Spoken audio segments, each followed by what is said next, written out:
بسم الله الرحمن الرحيم إذا جاء نصر الله والفتح فإن أصدق الحديث كتاب الله وأحسن الهدي هدي محمد صلى الله عليه وسلم وشر الأمور محدثاتها وكل محدثة بدعة وكل بدعة ضلالة وكل ضلالة في النار. أعوذ بالله من الشيطان الرجيم. يا أيها الذين آمنوا اتقوا الله حق تقاته ولا تموتن إلا وأنتم مسلمون. يا أيها الذين آمنوا اتقوا الله وقولوا قولا سديدا يصلح لكم أعمالكم ويغفر لكم ذنوبكم ومن يطع الله ورسوله فقد فاز فوزا عظيما. يا أيها الناس اتقوا ربكم الذي خلقكم من نفس واحدة وخلق منها زوجها وبث منهما رجالا كثيرا ونساء واتقوا الله الذي تساءلون به والأرحام إن الله كان عليكم رقيبا. إما يبلغن عندك الكبر أحدهما أو كلاهما فلا تقل لهما أف ولا تنهرهما وقل لهما قولا كريما. அளவற்ற அருளாளனும் நிகரில்லா பேரன்புமிக்கோனுமான ஏக இறைவனின் திருப்பெயரால் ஆரம்பம் செய்கின்றேன். ஏக நாயனின் சாந்தியும் சமாதானமும் எம்பெருமகனார் முஹம்மது ரசூலுல்லாஹி ஸல்லல்லாஹு அலைஹி வஸல்லம் அவர்கள் மீதும் அவர்கள் காட்டிய வழியின் அடிப்படையில் தங்களுடைய வாழ்வியலை அமைத்துக் கொண்ட நபி தோழர்கள் நபி தோழியர்கள் மீதும் நம் அனைவர்கள் மீதும் என்றென்றும் நிலவட்டுமாக. அல்லாஹ் விதியாக ஆக்கியிருக்கக்கூடிய கடமைகளில் ஒன்றான புனிதமிக்க ஜும்ஆ என்ற வழக்கத்தை நிறைவேற்றுவதற்காக நாம் எல்லாம் இங்கே ஒன்றாக குழுமியுள்ளோம். அன்பிற்குரிய அல்லாஹுவின் நல்லடியார்களே, இந்த உலக வாழ்க்கையில் வாழக்கூடிய நாம் பல பருவ நிறைகளை அடைகின்றோம். இந்த உலகத்தில் தாயினுடைய வயிற்றிலிருந்து பிறந்து ஒரு 15 வயது வரை எதை பற்றியும் கவலை இல்லாத ஒரு பருவமாக குழந்தை பருவத்தில் இருக்கின்றோம். அதற்கடுத்து 15 வயதுக்கு பிறகு ஒரு 40 வயது வரை துடிப்புடன் செயல்படக்கூடிய, எந்த ஒரு செயலையும் எந்த ஒரு சாதனையும் தன்னைத்தானே சாதிக்கக்கூடிய மிகவும் வீரியமிக்க பருவமான இளமை பருவத்தை அடைகின்றோம். அடுத்து இறைவன் ஆயுள் காலத்தை தருவார் என்றால் 40 வயதுக்கு பிறகு அதற்கடுத்த காலகட்டம் முதுமை பருவத்தை அடையக்கூடியவர்களாக இருக்கின்றோம். இந்த 3 பருவங்களில் முதுமை பருவம் என்பது மிகவும் பலகீனமான ஒரு பருவமாக இருக்கின்றது. 15 வயதுக்கு பிறகு 40 வயது வரை ஏறு முகத்தில் இருந்த எல்லா செயல்பாடுகளும் 40 வயதுக்கு பிறகு இறங்கு முகத்தில் வந்துவிடுகிறது. நம்முடைய உடல் அளவிலே தலையிலே நரைகள் வர ஆரம்பித்து விடுகிறது. நம்முடைய பார்வை, நம்முடைய கேட்கும் திறன் அதிலே குறைய ஆரம்பித்து விடுகிறது. 2 கால்களோடு நடந்த நாம் அதற்கு பிறகு ஊன்றுகோலோடு 3 காலோடு நடக்கக்கூடிய ஒரு நிலை ஏற்படுகிறது. இப்படி ஏறுமுகத்தில் இருந்த இளமை பருவத்தில் ஏறுமுகத்தில் இருந்த எல்லா விஷயங்களும் வீராப்பு, வீரியம், ஆரோக்கியம் அனைத்தும் இறங்கு முகத்தில் வர ஆரம்பித்துவிடும். வளர்பிறையாக இருந்தவர்கள் தேய்பிறையாக ஆகிவிடுவோம். இது அல்லாஹ்வே திருக்குர்ஆனிலே சொல்லி காட்டுகிறான். ஒமன் அம்மிர்ஹு நுனக்கிஸு ஃபில் ஹல்க். யாருக்கு நாம் ஆயுள் காலத்தை நீட்டித்து கொடுக்கின்றோமோ, இந்த உலகத்தில் ஆயுளை வயதை யாருக்கு நீடித்து கொடுக்கின்றோமோ அவர்களை படைப்பிலே தலைகீழாக ஆக்குகிறோம் என்று அல்லாஹ் ரப்பல் ஆலமீன் திருக்குர்ஆனில் சொல்லுகின்றான். எந்த அளவுக்கு ஆகின்றோம்? ஒரு கட்டத்தில் நடக்க முடியாமல் படுத்த படுக்கையாக என்ன நடப்பது என்று நமக்கே தெரியாமல் நாம் சிறுநீர் கழிப்பது, இன்ன பிற மலம் கழிப்பது, இது போன்ற காரியங்கள் கூட நம்மை அறியாமலேயே நமக்கு ஏற்படக்கூடிய அந்த தள்ளாத வயது வரை அல்லாஹ் தஆலா யாருக்கு ஆயுள் காலத்தை நீட்டித்து கொடுக்கின்றானோ அப்படிப்பட்ட ஒரு சூழ்நிலைக்கு ஆளாகின்றார்கள். அப்படிப்பட்ட நிலையில் அடையக்கூடியவர்கள் பிற மக்களால், பெற்ற பிள்ளைகளால், கெட்டிய மனைவியால், உடன் பிறந்த சகோதர சகோதரியால் ஒதுக்கப்படுகிறார்கள். ஏன் இவர் இந்த அளவுக்கு பாடுபடுகிறார்? இவர் நாற்றமடித்த நிலையிலே குடலை புரட்டக்கூடிய அளவுக்கு நாற்றமடிக்கின்றதே, உண்ட உணவெல்லாம் அப்படியே கொமட்டி வெளியே வரக்கூடிய அளவுக்கு நாற்றமடித்த நிலையிலே இவருடைய சூழ்நிலை இருக்கின்றதே என்று ஒதுக்கப்படக்கூடிய நிலையை பார்க்கின்றோம். அப்ப இப்படிப்பட்ட நிலையில் மனிதர்கள் முதுமை பருவத்தை அடையக்கூடிய நேரத்தில் இப்படிப்பட்ட நிலையில் தள்ளப்படுகிறார்கள்.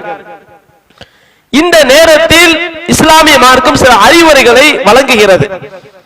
அதை தான் இந்த உரையிலே நாம் அறிந்து கொள்ள இருக்கின்றோம். அதிலே முதலாவதாக முதுமை பருவத்தை அடைந்து இது போன்ற நிலைக்கு நாம் ஆளாகின்ற நேரத்திலே அப்படி நம்முடைய தாயும் தகப்பனும் ஆளாகின்றார்கள் என்றால் அவர்களை அரவணைக்கக்கூடியவர்களாக பிள்ளைகள் இருக்க வேண்டும். அவர்களை கனிவுடன் கவனிக்க வேண்டிய பொறுப்பு பிள்ளைகளுக்கு இருக்கிறது. நம்ம எப்படி சிறு பிள்ளையாக இருக்கும் பொழுது, வாலிப பருவத்தில் இருக்கின்ற பொழுது நம்முடைய தாயின் தகப்பனையும் கவனிக்கக்கூடியவர்களாக இருக்கின்றோமோ, அதுபோன்று முதுமை பருவத்தை அடையக்கூடிய நேரத்தில் நமக்கு அவர்களால் தொல்லை வேதனை என்று வரக்கூடிய நேரத்தில் கூட அவர்களை ஒதுக்கி விடாமல் அவர்களை அரவணைக்கக்கூடியவர்களாக இருக்க வேண்டும். அல்லாஹு தஆலா திருக்குர்ஆனிலே தாய் தந்தையர்களுக்கு செய்ய வேண்டிய பணிவிடைகளை பற்றி அல்லாஹ் சொல்கின்ற பொழுது, இம்மா யபுலுகன்ன இந்தக்கல் கிபர அஹதுஹுமா அவு கிலாஹுமா, உங்களில் இருவருமோ அல்லது ஒருவரோ, தாயும் தகப்பன் என்ற இருவரோ அல்லது தாயோ தந்தையோ யாரோ ஒருவரோ முதுமை பருவத்தை அடைந்த நிலையில் உங்களில் இருக்கின்றார்கள் என்றால் அவர்களை நோக்கி ஃபலா தக்குல்லஹுமா உஃபின், சி என்ற வார்த்தையை கூட நீங்க சொல்லி விடாதீர்கள். ஏன்னா அந்த நேரத்தில் நமக்கு கோபம் அதிகரிக்கும். சில நேரத்தில் முதுமை பருவத்தை அடைந்தவர்கள் சில விஷயங்களை நமக்கு சொல்வாங்க, என்று சில நேரத்தில் பேசுவார்கள். நமக்கு அது ஒரு விதமான எரிச்சலை உண்டாக்கும். என்ன இவர் சும்மா இருக்க மாட்டேங்காரு, நம்முடைய தாய் சும்மா இருக்க மாட்டேங்காங்களே, ஏதாவது ஒன்று சொல்லிக்கிட்டே இருக்காங்களே. அப்போ நமக்கு அந்த நேரத்தில் ஒரு எரிச்சலை, ஒரு வெறுப்புணர்வை ஏற்படுத்தும். அப்படிப்பட்ட நேரத்தில் கூட உஃபின் ஃபலா தக்குல்லமா உஃபின், சி என்ற வார்த்தையை சொல்லிடாதீங்க. வலா தன்ஹருமா, அவர்களை விரட்டி விடாதீர்கள். உக்குல்லஹுமா கவுலன் கரீமா, அவர்களிடத்திலே சங்கை மிக்க கண்ணிய மிக்க வார்த்தைகளை பேசுங்கள் என்று அல்லாஹ் திருக்குர்ஆனில் சொல்லி காட்டுகிறான். அதே போன்று அல்லாஹ்வுடைய தூதர் ஸல்லல்லாஹு அலைஹி வஸல்லம் அவர்கள் குறிப்பிடுகின்றார்கள், ஒருவர் தன்னுடைய தாயின் தகப்பனை முதுமை பருவத்தில் பெற்றிருக்கின்றார்கள். அப்படி பெற்றிருக்கக்கூடிய அவர்கள் அந்த தாயின் தகப்பன் மூலமாக அவர்கள் சொர்க்கம் செல்லவில்லை என்றால் அப்படிப்பட்டவர்கள் நாசமாகட்டும். தன்னுடைய தாயின் தகப்பனை முதுமை பருவத்தில் பெற்றிருக்கிறார்கள். பெற்ற அந்த பிள்ளைகள் தன்னுடைய தாயை கவனிக்காம, தன்னுடைய தகப்பனை கவனிக்காம, அவர்களிடத்திலே அன்போடு பரிவோடு கனிவோடு நடக்காமல் யார் அவர்களை உதறி தள்ளுகிறார்களோ, அவர்கள் மூலமா யார் சுவனத்தை பெறவில்லையோ அவர்கள் நாசமடையட்டும் என்று அல்லாஹ்வுடைய தூதர் ஸல்லல்லாஹு அலைஹி வஸல்லம் அவர்கள் குறிப்பிடுகின்றார்கள், எச்சரிக்கை செய்கின்றார்கள். அப்ப முதுமை பருவத்தை அடைந்திருக்கக்கூடிய அவர்களை கவனிக்க வேண்டிய பொறுப்பு பிள்ளைகளுக்கு இருக்கின்றது என்பதை இஸ்லாம் நமக்கு சொல்லி காட்டுகிறது. அடுத்து இப்படிப்பட்ட பருவத்தை அடைகின்ற பொழுது அதற்கு முன்பாகவே நாம அல்லாஹ்விடத்தில் சில பிரார்த்தனைகளை செய்ய வேண்டும். அல்லாஹ்வுடைய தூதர் ஸல்லல்லாஹு அலைஹி வஸல்லம் நமக்கு கற்றுத் தருகின்றார்கள். இப்ப நமக்கு நாம இளமை பருவத்தில் இருக்கிறோம் அல்லது அது போன்ற சூழ்நிலை அடையாமல் இருக்கின்றோம். அதற்கு முன்பாகவே அந்த பருவத்தை அடைவதற்கு முன்பாகவே படுத்த படுக்கையாக படுக்கையிலேயே மனம் சனம் கழித்து பிறருக்கு தொல்லை கொடுக்கக்கூடிய வகையில நம்முடைய நிலை ஆகிவிடக் கூடாது என்பதற்காக, பிறருக்கு தொந்தரவாக தொல்லையாக ஆகிவிடக் கூடாது என்பதற்காக முன்பாகவே நாம் அல்லாஹ்விடத்தில் பிரார்த்தனை செய்ய வேண்டும். அதை அல்லாஹ்வுடைய தூதர் நமக்கு கற்றுத் தருகின்றார்கள். நபி ஸல்லல்லாஹு அலைஹி வஸல்லம் அவர்கள் கடமையான தொழுகையை தொழுது முடித்த பிறகு சில பிரார்த்தனைகளை ஓதுமாறு நமக்கு சொல்லித் தருகின்றார்கள். இப்ப நம்ம கடமையான தொழுகை முடித்த பிறகு முதல்ல அல்லாஹ் அக்பர் என்று சொல்லி அஸ்தக்ஃபிருல்லாஹ் அஸ்தக்ஃபிருல்லாஹ் அஸ்தக்ஃபிருல்லாஹ் அல்லாஹும்ம அன்தஸ் ஸலாம் வ மின்கஸ் ஸலாம் இது போன்ற பிரார்த்தனைகளை ஓதுவோம். அதோடு அல்லாஹ்வுடைய குறிப்பாக ஒரு பிரார்த்தனை சொல்லி தருகின்றார்கள். இன்னைக்கு சில சகோதரர்களுக்கு தொழுகையை முடிச்சாச்சு சலாம் கொடுத்தாச்சுன்னா அடுத்த நிமிஷம் வெளியே போறது அவங்களுடைய வேலையாக இருக்கிறது. முக்கியமான ஒரு கடையில இருக்கிறோம், கடையை திறந்து போட்டு வந்திருக்கிறோம், தொழுகை முடிச்சுட்டு போக வேண்டிய தேவை இருக்குது, அது வேற விஷயம். அல்லது நம்ம வெளியூர் போக வேண்டிய இருக்குது, நமக்கு அந்த நேரத்துல ஒரு பயணம், அந்த நேரத்துல வண்டி இருக்கிறது, நாம கொஞ்ச நேரம் உட்கார்ந்து இருந்து அந்த வண்டியை தவற விட்டுறோம்னா அது வேற விஷயம். அதே கட்டத்துல நமக்கு எந்த வேலையும் இல்லை, கொஞ்ச நேரம் உட்கார்ந்துட்டு போலாம் அப்படி இருந்தாலும் கூட சில சகோதரர்கள் எப்படி இருக்கிறாங்கன்னா தொழுது முடிச்சு சலாம் கொடுத்த அடுத்த நிமிஷம் வெளியே போகக்கூடிய ஓத வேண்டிய துஆக்களை ஓத வேண்டிய திக்ர்களை ஓதாமல் உடனடியாக வெளியே செல்வதே பழக்கமாக்கி வைத்திருக்கக்கூடிய நிலையை பார்க்கின்றோம். இதை நாம் மாற்றிக்கொள்ள வேண்டும். கடமையான தொழுகைக்கு பிறகு ஓத வேண்டிய பிரார்த்தனைகளை ஓதிவிட்டு அந்த இடத்தை விட்டு களையக்கூடியவர்களாக நம்ம இருக்கணும். நபி ஸல்லல்லாஹு அலைஹி வஸல்லம் அவர்கள் கடமையான தொழுகைக்கு பிறகு ஓத வேண்டிய பல பிரார்த்தனைகளை சொல்லித் தராங்க. அதுல ஒரு பிரார்த்தனை ஒவ்வொரு மனிதனும் அன்றாட கேட்க வேண்டிய முக்கியமான ஒரு பிரார்த்தனை, அல்லாஹும்ம இன்னி அஊது பிக்க மினல் ஜுபுன், இறைவா உன்னிடத்தில் நான் பாதுகாப்பு தேடுகிறேன், எதை விட்டும் கோழைத்தனத்தை விட்டு நான் பாதுகாப்பு தேடுகிறேன். ஒரு இறை நம்பிக்கையாளர் இந்த உலகத்திலே கோழைத்தனமாக செயல்படக்கூடாது. அந்த கோழைத்தனம் ஏற்படுவதை விட்டும் இறைவா உன்னிடத்தில் நான் பாதுகாப்பு தேடுகிறேன். அடுத்து வஅஊது பிக்க அன் உரத்த இலா அர்தலில் உமூர், இழிவான வயது வரை தள்ளாத வயது வரை படுத்த படுக்கையிலே கடந்து பிறருக்கு தொல்லை கொடுக்கக்கூடிய வகையில என்னுடைய நிலை ஆகிவிடக் கூடாது. அதை விட்டு நான் உன்னிடத்தில் பாதுகாப்பு தேடுகிறேன். அதற்கு முன்பாகவே எனக்கு மரணம் வந்துவிட வேண்டும். தள்ளாத வயது வரை என்னடா போய் சேர மாட்டுக்காரே, நமக்கு தொந்தரவு தந்து கொண்டிருக்கின்றாரே, இவரை கொண்டு நம்மால் எதுவுமே இவரை கொண்டு நமக்கு எதுவுமே ஆக போறது கிடையாது, இவர் மரணித்து போகுவதே சிறந்தது என்று மற்றவர்களால் ஒதுக்கப்படக்கூடிய நிலையில் என்னுடைய வாழ்க்கை ஆகிவிடக் கூடாது. அல்லாஹ்வுடைய தூதர் அன்றாட இந்த பிரார்த்தனை செய்யறாங்க. பரலான தொழுகைக்கு பிறகு இந்த பிரார்த்தனை நாம செய்கின்றோமா? நாம கைகால் சுகம் இருக்கின்ற நேரத்திலேயே நமக்கு இந்த உலகத்தை விட்டு பிரியக்கூடிய நிலையை அல்லாஹ் ஏற்படுத்த வேண்டும். அல்லாஹ்வுடைய தூதர் அல்லாஹ்விடத்தில் பாதுகாப்பு தேடுறாங்க. வஅஊது பிக்க அன் உரத்த இலா அர்தலில் உமூர், அந்த முதுமை பருவத்திற்கு வருவதற்கு முன்பாக நம்ம பிரார்த்தனை செய்து கொள்ள வேண்டும். இறைவா தள்ளாத வயது வரை, அந்த அர்தலில் என்ற வார்த்தைக்கு நம்ம ஊர்ல நடைமுறையில கூட இந்த திட்டும் பொழுது கூட இந்த அர்தலி என்ற வார்த்தை பயன்படுத்துவாங்க. அர்தலி என்றால் அது அரபி வார்த்தை, அதுக்கு பொருள் இழிவானது கேவலமானது என்ற அர்த்தம்.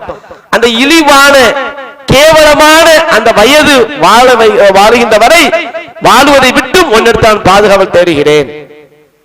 இது நபி ஸல்லல்லாஹு அலைஹி வஸல்லம் வந்து கடமையான தொழுகைக்கு பிறகு மட்டுமல்ல, காலை மாலை ஓதக்குவதற்கு சில பிரார்த்தனைகள் சொல்லி தராங்க. அதையும் ரசூலுல்லாஹ் இதை குறிப்பிடுறாங்க. காலையிலும் மாலையிலும் ஓத வேண்டிய பிரார்த்தனைகள் இதெல்லாம் நம்ம ஓதுகிறோமா? அல்லாஹ்வுடைய ஒவ்வொரு நாளும் காலை நேரத்தில் அல்லாஹும்ம பிக்க அஸ்பஹனா, அல்லாஹும்ம அஸ்பஹனா பிக்க அம்சைனா, அல்லாஹ்வுடைய தூதர் நினைச்சுவாங்க காலை நேரத்தில் ஓதுவாங்க. அல்லாஹும்ம அஸ்பஹனா வ அஸ்பஹல் முல்கு லில்லாஹி வல்ஹம்துலில்லாஹி லா இலாஹ இல்லல்லாஹ் வஹ்தஹு லா ஷரீக லஹு லஹுல் முல்கு வ லஹுல் ஹம்து வ ஹுவ அலா குல்லி ஷைஇன் கதீர் ரப்பி அஸ்அலுக கைர மா ஃபீ ஹாதல் யௌமி வ கைர மா பஅதஹு. இறைவா, உன்னிடத்தில் இந்த நாளுடைய நன்மையை கேட்கின்றேன், இந்த நாளுடைய தீங்கை விட்டு உன்னிடத்தில் நான் பாதுகாப்பு தருகிறேன். ஒவ்வொரு நாளும் காலை பொழுதில் ஓத வேண்டும். அந்த பிரார்த்தனையில் அல்லாஹ்வுடைய தூதர் ஓதுகக்கூடிய நேரத்தில் நபி அவங்க சொல்றாங்க, ரப்பி அஊது பிக்க மினல் கஸல் வ சூஇல் கிபர். இறைவா, உன்னிடத்தில் நான் பாதுகாப்பு தருகிறேன், எதை விட்டும்? சோம்பேறித்தனத்தை விட்டு பாதுகாப்பு தருகிறேன். அதே போன்று உசூயில் கிபர், கெட்ட முதுமையை விட்டு நான் பாதுகாப்பு தருகிறேன். கெட்ட முதுமை பருவத்தை விட்டும் இறைவா உன்னிடத்தில் நான் பாதுகாப்பு தருகிறேன். அப்படிப்பட்ட நிலையில் என்னுடைய வாழ்க்கை ஆகிவிடக் கூடாது. அந்த முதுமை பருவம் வருவதற்கு முன்பாகவே நாம அதுக்கான நடவடிக்கையாக இந்த பிரார்த்தனைகளை அல்லாஹ்விடத்தில் நம்ம ஓதக்கூடியவர்களாக கேட்கக்கூடியவர்களாக இருக்க வேண்டும். அப்ப முதுமை பருவத்தில் அந்த மாதிரி சூழ்நிலை அடைந்த நிலையில் இருக்கக்கூடியவர்களை அவர்களுடைய பிள்ளைகள் கவனிக்க வேண்டும். அப்படிப்பட்ட நிலை ஏற்படுவதை விட்டும் ஒவ்வொருவரும் அல்லாஹ்விடத்திற்கு முன்பாகவே பாதுகாப்பு தேடக்கூடியவர்களாக பிரார்த்தனை செய்யக்கூடியவர்களாக இருக்க வேண்டும். இதை மார்க்கம் நமக்கு கற்றுத் தருகின்றது. இதை நம்முடைய வாழ்க்கையில் அன்றாடம் இந்த பிரார்த்தனைகளை எல்லாம் மனனம் செய்து ஓதக்கூடியவர்களாக இருக்க வேண்டும். எத்தனை பேருக்கு நம்ம பரலான தொழுகைக்கு போக வேண்டிய பிரார்த்தனைகள் முழுமையாக எத்தனை பேருக்கு நமக்கு தெரியும்? நம்ம என்ன செய்யணும்? அந்த சலாம் கொடுத்த பிறகு சுப்ஹானல்லாஹ் அல்ஹம்துலில்லாஹ் அல்லாஹ் திக்ர் மட்டும் தான் ஓதிக்கொள்வோம். தனிப்பட்ட அறிவு நம்ம பிரார்த்தனை செய்து கொள்வோம். அல்லாஹ்வுடைய கற்றுத்தந்த அந்த பிரார்த்தனைகள் அதை நாம மனனம் செய்வதற்கு முயற்சி செய்கிறோமா? அப்ப இல்ல இது போன்ற பிரார்த்தனைகளை ஓட வேண்டும் என்று ஆர்வம் கொள்கிறோமா? நம்ம அல்லாஹ்விடத்தில் கேட்க வேண்டும். அல்லாஹ்வுடைய கேட்கின்றார்கள். அதுபோன்று இந்த முதுமை பருவத்தை அடையக்கூடிய நேரத்துல, இது போன்ற நோய்வாய்களுக்கு உள்ளாகக்கூடிய நேரத்துல நமக்கு என்ன தோன்றும் என்றால், ஒவ்வொரு மனிதனுக்கும் இவ்வளவு சிரமப்பட்டு நாம் இந்த உலகத்துல வாழணுமா? இவ்வளவு கஷ்டத்தோடு இந்த உலகத்துல நம்ம வாழணுமா? நம்மால சாப்பிட முடியல, நம்மால சரியா தூங்க முடியல, நம்மால நம்முடைய தேவைகளை நிறைவேற்ற முடியல, இப்படி பிறருக்கு தொல்லை குடிக்கக்கூடிய வகையில் நம்முடைய நிலை இருக்கிறது. இப்படிப்பட்ட நிலையில் நம்முடைய இந்த உலக வாழ்க்கை அமையணுமா? அதை விட மரணிச்சு போயிடலாமே, மௌத்தாயிரலாமே. ஒவ்வொரு மனுஷனுக்கு அந்த மாதிரி சூழ்நிலை அடைகின்ற பொழுது என்ன உள்ளத்துல வரும்? அப்படி வரும்போது அல்லாஹ்விடத்தில் நம்ம மரணத்தை கேட்கக்கூடாது. அது ஏற்படும். நம்ம அதுக்கு முன்பாக அல்லாஹ்விடத்தில் பிரார்த்தனை செய்யணும். எல்லாம் இது மாதிரி நிலையை விட்டும் உன்னிடத்தில் நான் பாதுகாப்பு தேடுகிறேன் என்று அல்லாஹ்விடத்தில் பாதுகாப்பு தேட வேண்டும். அதே கட்டத்தில் அந்த மாதிரி சூழ்நிலையை அடைந்து அல்லாஹ் நாடி அப்படி ஒரு மனிதருக்கு ஏற்பட்டது என்றால் அவர் அல்லாஹ்விடத்தில் இறைவா எனக்கு மரணத்தை தந்துரு, நான் வாழ்வது பிறருக்கு சுமையாக இருக்கிறது, எனக்கே மிக சிரமமாக சோதனையாக இருக்கிறது என்று அல்லாஹ்விடத்தில் மரணத்தை வேண்டிவிடக் கூடாது. அதுல அல்லாஹ் கைர வைத்திருப்பான். அல்லாஹ்வுடைய தூதர் சொல்றாங்க, ஒரு மனிதருக்கு அவருடைய பாவத்தை அல்லாஹ் முழுமையாக மன்னித்து மறுமையில தூய்மையான அடியானாக ஆகுவதற்காக அதற்கான சோதனைகளை அல்லாஹ் உலகத்திலே தந்துருவான். இது போன்ற நிலையில அவர் வாழ்ந்து பொறுமை காப்பார் என்றால் அவருடைய பாவங்கள் எல்லாம் மன்னிக்கப்பட்டு விடும். மறுமையில் அவர் தூய்மையான அடியாராக இறைவனுக்கு முன்னால் வந்து நிற்பார். அப்ப அது மாதிரி நிலையில நம்ம மரணத்தையும் வேண்டிவிடக் கூடாது. ஆனா மரணிப்பது நமக்கு சிறந்தது என்று தெரிகிறது. இவ்வளவு சிரமத்தோடு வாழணுமா என்று ஒரு மனிதனுக்கு அந்த நேரத்தில் அப்படி ஏற்படக்கூடிய நேரத்தில் அல்லாஹ்விடத்தில் ஒன்று வேணான்னு கேட்கலாம். அல்லாஹ்வுடைய தூதர் சொல்றாங்க, உங்களுக்கு ஒரு மிக நெருக்கடியான ஒரு சூழ்நிலையை நீங்க அடைகின்றீர்கள், மிகப்பெரிய ஒரு சோதனையை நீங்கள் அடைகின்றீர்கள். அந்த சோதனையில உங்கள் மனம் மரணத்தை விரும்புகிறது. அப்படி விரும்பக்கூடிய நேரத்தில் நீங்க மரணத்தை கேட்டு விடாதீர்கள். அப்படி ஒன்று அல்லாஹ்விடத்தில் கேட்க வேண்டும் என்றால் இப்படி கேளுங்கள், அல்லாஹும்ம இறைவா, நான் உயிர் வாழ்வது நன்மையாக இருந்தால் என்னை உயிர் வாழச் செய். நான் உயிர் வாழ்வது இந்த உலகத்தில் இன்னும் வாழ்வது எனக்கு ஹயாத்தா இருப்பது எனக்கு நன்மையாக இருக்குமே ஆனால் என்னை வாழச் செய். இல்ல நான் மரணிப்பது எனக்கு நன்மையாக இருக்குமே ஆனால் அது சிறந்ததாக இருக்குமே ஆனால் என்னை மரணிக்க செய்து விடு. இப்படி இப்படி வேண்டுமானால் நீங்க அல்லாஹ் இடத்தில் கேளுங்கள். ஏனென்றால் நம்ம வாழ்வது நன்மையா இருக்குமா அல்லது அது பாதிப்பா இருக்குமா, அதை அல்லாஹ் அறிந்தவராக இருக்கின்றான். அப்ப அல்லாஹ்விடத்துல அந்த மாதிரி நிலையை விட்டு நம்ம முன்கூட்டியே பாதுகாப்பு தேட வேண்டும். அப்படியே அல்லாஹ் நாடி அப்படிப்பட்ட நிலையில் ஒரு மனிதன் ஆளாகக்கூடிய நேரத்தில் மரணத்தை நம்ம அல்லாஹ்விடத்தில் கேட்டு விடாமல், நான் வாழ்வது நன்மையாக இருந்தால் என்னை வாழச் செய், நான் இதனை பொறுத்துக் கொள்கிறேன், என்னை வாழவை, இல்லை எனக்கு மரணிப்பதுதான் எனக்கு நன்மையாக நீ கருதுவியானால் என்னை மரணிக்க செய்து விடு. இப்படி நம்ம அல்லாஹ்விடத்தில் கேட்கலாம் என்று அல்லாஹ்வுடைய தூதர் ஸல்லல்லாஹு அலைஹி வஸல்லம் அவர்கள் கற்றுத் தருகின்றார்கள். இது போன்ற மாதிரி நம்முடைய பிரார்த்தனைகள் அந்த சூழ்நிலை அடைகின்ற நேரத்தில் நம்ம கேட்கணும். பொதுவாகவே 40 வயசை தாண்டியாச்சுன்னா எல்லா நோயும் வந்துடும். மருத்துவமனைக்கு போனா உங்களுக்கு பிரஷர் இருக்கு, உங்களுக்கு சுகர் இருக்கு, உங்களுக்கு கொலஸ்ட்ரால் இருக்கு, உங்களுக்கு அப்படி இருக்கு இப்படி இருக்கு 1008 நோய்கள் அடுக்குவாங்க. அது நினைக்கும் போது இப்படி மருந்து மாத்திரையிலே நம்ம வாழ்க்கை ஓடுதே, ஆஸ்பத்திரி வாழ்க்கையிலே நம்ம ஆஸ்பத்திரியும் வீடுமா நம்மளுடைய வாழ்க்கை ஓடிக்கிட்டு இருக்க, அந்த நேரத்தில் மனம் ரொம்ப சஞ்சலப்படும், கவலைப்படும். எதையுமே நம்ம வாய்க்கு ருசியா சாப்பிட முடியலையே, நல்ல வகை வகை நம்மகிட்ட காசு பணம் இருந்தாலும் வாய்க்கு ருசியா சாப்பிட முடியாது. எவ்வளவு பணம் இருந்தாலும் சுகர் இருக்குன்னு சொன்னா அவன் சொல்லுவான் டாக்டர், சீனியை தொற்றாத, இனிப்ப நீ தொற்றாத, அப்புறம் கண்ணும் கருத்துமா இருக்கும். அப்ப அந்த மாதிரி நம்மகிட்ட எவ்வளவு காசு பணம் இருந்து என்ன பயனு, நம்மளால நம்ம விரும்பக்கூடிய உணவுகளை உண்ண முடியல. அப்போ அது போன்ற நிலையில மனம் சஞ்சலப்படும். அல்லாஹ்விடத்தில் இப்படிப்பட்ட பிரார்த்தனைகளை எல்லாம் அது வருவதற்கு முன்பாக நம்ம கேட்க வேண்டும். அப்படி அந்த நிலை அடைந்தால் அல்லாஹ்விடத்தில் யாரெல்லாம் நான் வாழ்வது நன்மையா இருந்தது என்னை வாழவை, நான் மரணிப்பது நன்மையா இருக்குமே என்னை மரணிக்க செய். இப்படி நம்ம அந்த முதுமை பருவத்தை அடையக்கூடிய நேரத்தில் இப்படி நம்ம அல்லாஹ்விடத்தில் கேட்கணும். அது போன்று அந்த மாதிரி சூழ்நிலை அடையக்கூடிய நேரத்தில் நம்ம மறுமையில வெற்றி பெறணும். நம்மளால யாருக்கும் எந்த அநியாயமும் செய்யக்கூடாது, அதுல நம்ம கவனமாக இருக்கணும். அப்படியே நாம யாருக்காவது அநியாயம் செய்திருப்போம் ஆனால் அந்த சூழ்நிலை நமக்கு தெரியும், மரணத்தை நெருங்கிட்டோம், இந்த உலக வாழ்க்கையை விட்டு நம்ம பிரிய இருக்கிறோம், மிக நெருக்கத்தில் இருக்கிறோம் என்பது அது ஒரு அறிகுறியாக நமக்கு தெரிந்துவிடும். அதுக்கு முன்பாகவே அந்த மரணம் வருவதற்கு முன்பாகவே சம்பந்தப்பட்ட யாருக்காவது நம்ம ஒரு துரோகத்தை செய்திருப்போமே ஆனால், அநியாயத்தை செய்திருப்போமே ஆனால் அதுக்கான பரிகாரத்தை தேடிக்கொள்ள வேண்டும். அல்லாஹ்வுடைய தூதர் சொல்றாங்க, வெள்ளி காசுகளோ தங்க காசுகளோ பயனளிக்காத ஒரு நாள் வருவதற்கு முன்பாக நீங்கள் யாருக்காவது அநியாயம் செய்திருந்தால் அதுக்கான பரிகாரத்துக்கு முன்பாக நீங்கள் தேடிக்கொள்ளுங்கள்.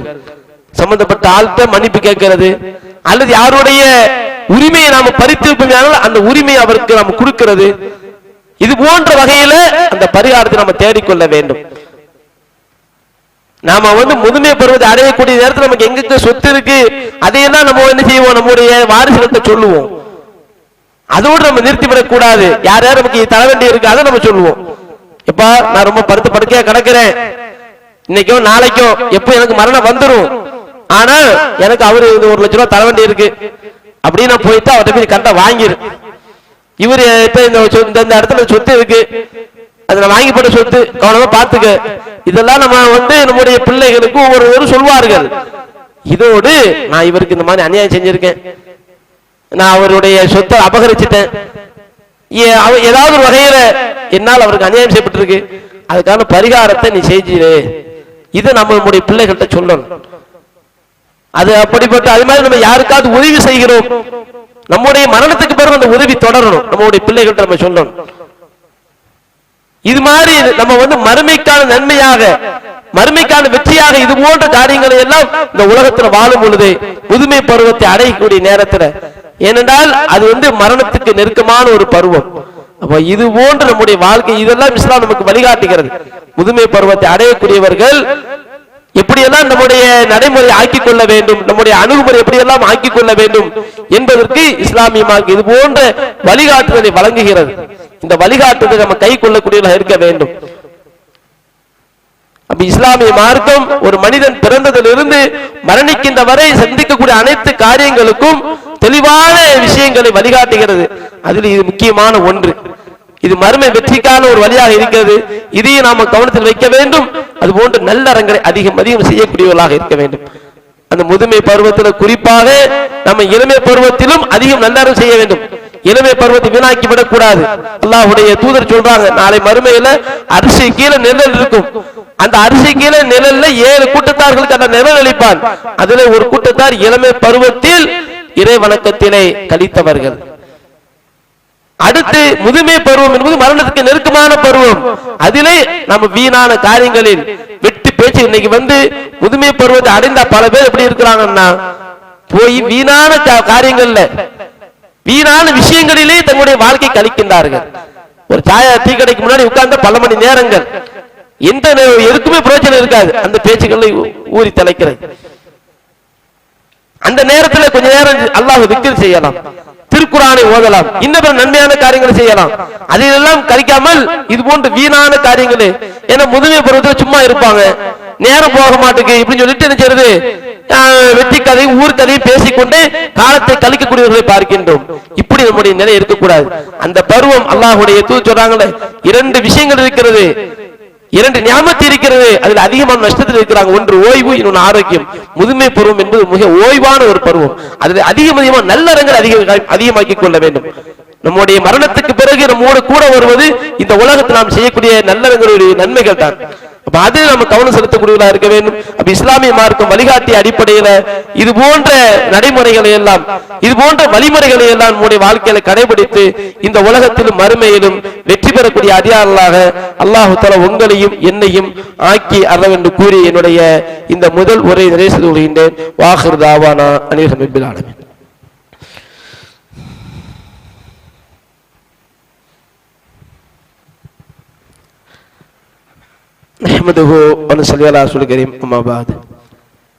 அன்புக்குரிய அல்லாஹ்வின் நல்லடியார்களே, நாம் வாழக்கூடிய இந்த நாட்டிலே இந்த நாளினுடைய முன்னேற்றத்திற்காகவும் வளர்ச்சிக்காகவும் அதிகமாக பாடுபட்டவர்கள் நம்முடைய முன்னோர்கள்.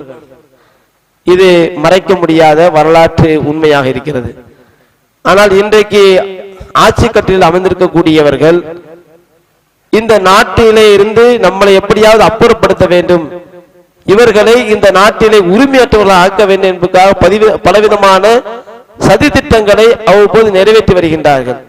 அதுல இன்னைக்கு நம்ம பார்க்கின்றோம், சிறப்பு வாக்காளர் திருத்த பட்டியல் என்று திருத்த முகாம்கள். இப்போ பீகார்ல என்ன செய்கின்றார்கள், அந்த யாரெல்லாம் இந்த வாக்காளர் திருத்த பட்டியல் முகாம்கள் நடத்துறாங்க, அதை நடத்தும்போது எப்படி நடத்துவாங்க, யார் புதிய வாக்காளர்கள் அதுக்கான ஆதார ஆவணங்களாக ரேஷன் கார்டை கேட்பாங்க, பான் கார்டு, இது மாதிரி ஆதார் கார்டு, இது மாதிரி கேட்டு அதை வைத்து அவர்கள் வாக்குரிமை உள்ளவர்கள் என்று பட்டியல் சேர்ப்பார்கள். அதே போன்று யாரெல்லாம் இறந்து போயிருக்கிறாங்க அது மாதிரி அதுக்கான ஆவணங்களை வைத்து அதை நினைச்சுவாங்க, நீக்குவாங்க. ஆனா இப்ப புதுசாக இந்த தேர்தல் ஆணையம் என்ன செய்கிறார் என்றால், ஒருத்தரை வாக்காளர் பட்டியலில் சேர்க்கிறதுக்கு புதிய ஆவணமாக பிறந்த சர்டிபிகேட் இருக்கணும், பிறப்பு சான்றிதழை கொண்டு வரணும். இப்ப பிறப்பு சான்றிதழை ஒருத்தர் கேட்டாருன்னா அது எல்லாராலையும் கொடுக்க முடியாது. அந்த அடிப்படையில் பார்க்கின்றோம், பீகார்ல 66 லட்சம் பேரை வாக்குரிமை அற்றவர் என்று தகுதி நீக்கம் செய்யப்பட்டிருக்கிறதை பார்க்கின்றோம். இப்போ என்ன செய்தது, ஒரு அறிவிப்பு, தமிழ்நாட்டிலும் இது போன்று சிறப்பு திருத்த முகாம்கள் நடத்தப்படும் என்று அறிவிப்பு செய்திருக்கிறார்கள் தேர்தல் ஆணையம். இதன் மூலமாக இவர்கள் இந்த என்ஆர்சி என்ற ஒன்றை இந்த தேர்தல் ஆணையத்தின் மூலமாக உள்ளே கொண்டு வர பார்க்கின்றார்கள். அப்ப இது வன்மையாக கண்டிக்க வேண்டிய ஒரு விஷயம். இப்படி கொண்டு வந்தார்கள் என்றால் யாரெல்லாம் அவர்களுக்கு வேண்டாதவர்களோ, அதே போன்று பிற்படுத்தப்பட்ட நிலையில் இருக்கக்கூடிய இந்த முஸ்லிம்களை இந்த நாட்டில் அகதிகளாக ஆக்க வேண்டும், வாக்குரிமை பறிக்க வேண்டும் என்பதுதான் அவர்களுடைய சதித்திட்டமாக இருக்கிறது. இது கண்டிக்கப்பட வேண்டிய ஒரு எச்சரிக்கையாக இருக்க வேண்டிய ஒரு செய்தி என்பதை புரிந்து கொள்ள வேண்டும். அப்ப இது போன்ற விஷயங்களை எல்லாம் நடைமுறைப்படுத்தி நம்ம நாட்டை விட்டு அப்புறப்படுத்த முயற்சி செய்கிறார்கள். நாம இதுல கவனமாக இருக்க வேண்டும். அது மட்டும் இல்லாமல் அல்லாஹ்விடத்திலும் இவர்களுக்கு எதிராக பிரார்த்தனை செய்ய வேண்டும். இது கடுமையாக கண்டிக்கப்பட வேண்டிய ஒன்று. அடுத்து இன்னொரு முக்கியமான ஒரு அறிவிப்பு, நம்முடைய ஊரை சார்ந்த திருவிதாங்கூடு ஊரை சார்ந்த ஒரு சகோதரர், அவருடைய மகனுக்கு உடம்பு சரியில்லாம ஆஸ்பத்திரியில அட்மிட் செய்யப்பட்டு ட்ரீட்மெண்ட் செய்யப்பட்டு வருகிறது. அந்த குழந்தை, அந்த சிறுவர் பூரண உடல் நலம் பெறுவதற்கு நீங்க அல்லாஹ் இடத்துல பிரார்த்தனை செய்யுங்க. இது நமக்கு அல்லாஹ் இடத்துல அதிகமா நன்மைகள் பெற்று தரும். எந்த அளவுக்குன்னா அல்லாஹுடைய தூதர் சொல்றாங்க, மறைவாக இருக்கக்கூடிய ஒரு சகோதரருக்காக நாம் துவா செய்கின்ற பொழுது, மறைந்திருக்கிறார் அவருக்கு தெரியாது, நம்ம பிரார்த்தனை செய்வது அவருக்கு தெரியாது, ஆனா அவருடைய நன்மைக்காக நாம பிரார்த்தனை செய்தோமே ஆனால் நமக்காக மாணவர்கள் பிரார்த்தனை செய்வாங்க.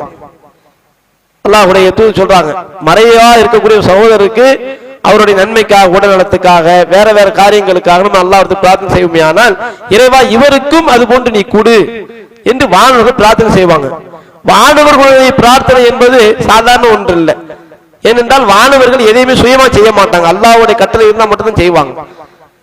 அந்த அடிப்படையில் வானவர்கள் பிரார்த்தனை செய்கிறார் என்றால் நிச்சயம் அதை அல்லாஹ் ஏற்றுக்கொள்வான். அப்ப நாம மறைவா இருக்கக்கூடிய சகோதரருக்கு பிரார்த்தனை செய்கின்ற பொழுது நமக்காக மாணவர்கள் பிரார்த்தனை செய்யக்கூடிய ஒரு பாக்கியத்தை அல்லாஹ் வழங்குகிறான். அந்த அடிப்படையில அந்த சிறுவருக்கு, அந்த குழந்தைக்காக, அந்த குழந்தையினுடைய உடல்நலத்துக்காக சகோதரர்கள் பிரார்த்தனை செய்யுமாறு கேட்டுக்கொண்டு அல்லாஹுடைய சொன்ன அடிப்படையில் நம்முடைய வாழ்க்கை அமைத்து இந்த உலகத்திலும் மறுமையிலும் வெற்றி பெறக்கூடிய அடியார்களாக அல்லாஹு தஆலா உங்களையும் என்னையும் ஆக்கியார்கள் என்று கூறி என்னுடைய இந்த உரையை நிறைவு செய்து கொள்கின்றேன். வாஹிர் தாவானா அனில் ரப்பில் ஆலமீன்.